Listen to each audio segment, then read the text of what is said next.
चक चेलम जे दिहाड़े भी शहर जी सफ़ाई न थी सघी। मातमी रूट ते गंदगीअ जा ढेर लॻल, नालिन ऐं गटरनि जे गंदे पाणीअ जे उथलण सबबि घिटियूं ॿुॾी वयूं। टाउन कमेटी आफिस खे तालो लॻल, सादात मोहल्ले वासियुनि ऐं अज़ादारनि एहतजाज कंदे शिकारपुर न्यूज़ वेब टीवीअ आॾो दाहींदे चयो त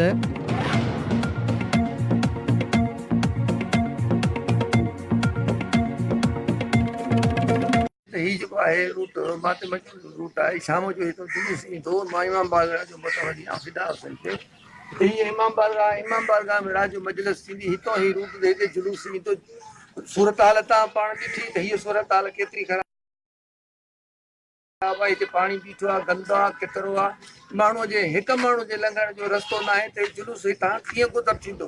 महिरबानी करे असांखे इहो जेको आहे अॼु सफ़ा करे ॾींहुं शाम असांजो जुलूस जेको आहे असांजो हितो क्रास करे इमाम बारगाह में जीअं मजलिस आज़ाद बर्पा थिए।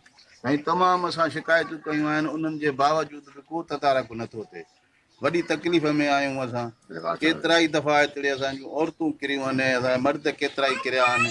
हाणे अॼु जलूस अचे थो पियो, मातमी जलूस, असांजे रूट जी हीअ हालत लॻी पई आहे।